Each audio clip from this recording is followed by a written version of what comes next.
Okay, and then if you go to 1 John Okay, let's go there. Let's go to 5, 1 John. 1 John 5:7. Oh, really? You're going to go to Okay, 1 John I'm 5, back, y'all. 7? You're going to do this, Brian? Yeah. For Hey, there are Jaden, I'm back there in are here. three that bear record in heaven: the Father, the Word, and the Holy Ghost, and these three are one. I'm surprised you went Okay, so here. then we can see right there Yeah. that we have three that were being taught by the disciples, and the people in Acts 17:8 actually thought that they were teaching about multiple gods, which is not the case, because if we look at 1 John 5:7, we know that there are three that testify in heaven, and they are one. So why would there even need to be more than one that are testifying in heaven? But it's mentioning three, so now I'm confused. Like, that's the Trinity right there. That's the Trinity right there. That's the Trinity right there. That's straight up Trinity. But they didn't know about it in Acts 17 and 8 because they thought they were teaching multiple strange gods. Okay, I'd like to share this with you. You ready? Go Okay, it for it. says the problem with 1 John 5:7 is that the phrase commonly understood as a clear statement of the Trinity. For there are three, but bear record in heaven: the Father, the Word, and the Holy Ghost. And these three are one. Is not found in the vast majority of ancient Greek manuscripts. Let me read that again. I'm going to show that here, and I want us to hear that, and then I'm going to show that. That's why I try to warn you, Brian. I'm like, please do not go here. I know you're not going here, but I'm going to continue. Okay, we can go elsewhere. Yeah, no, let we me can go continue. elsewhere, and I'll be fine. No, okay, that's fine. It says, let me read that again. It's okay. The Father, the Word, and the Holy Ghost, and these three are one.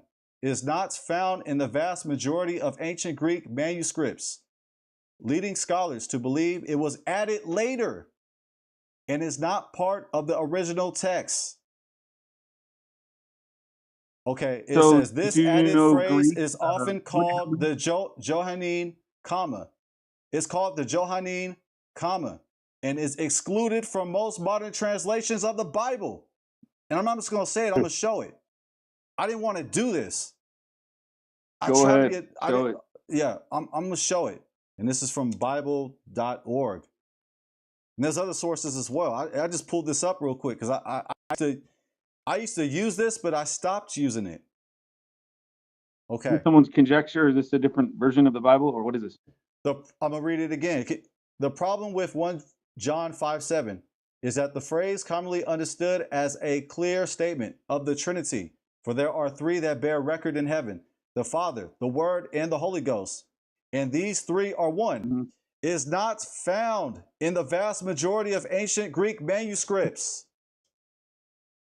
Leading Okay, so then scholars pull to up believe, I'm another. not finished. Leading scholars to believe it was added later and is not part of the original text. It's not a part of the original text. And I'm going to finish with this.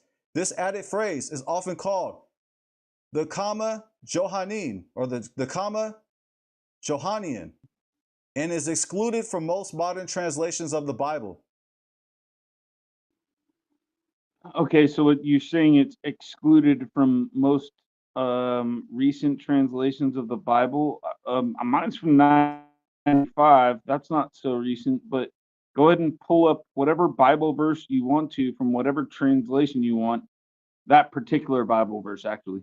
So 1 John 5:7. Pull it up from some recent Bible, and let's see if it says virtually the same thing. This is just a general statement. This is general. It's No, from I want you to pull up Bible.org. another. It says that you can pull it up on Bible Hub if you want. You put it up on Bible Hub. Many Christian And then apologists give don't the even inner use. translator or whatever it's called. Many Christian apologists don't use 1 John 5:7 because of this reason. They don't even use it. I don't use it. When I was a Trinitarian, when I was a Christian apologist, I didn't use 1 John 5:7 because I know because of textual criticism. It's textually problematic. It's too many different versions. It came later. It was added later. Somebody came in at a later time and added it in there to prove their point that the Trinity is real. So I may you even do a believe lesson. that I may even do a the lesson on word that. of I may God, even do a lesson on 1 John 5:7. I didn't think we were even going to go here. I'm a yeah. little disappointed Well, that you even used 1 since John 5:7, Jabrian, and it's out of respect. I'm a little surprised you even went here.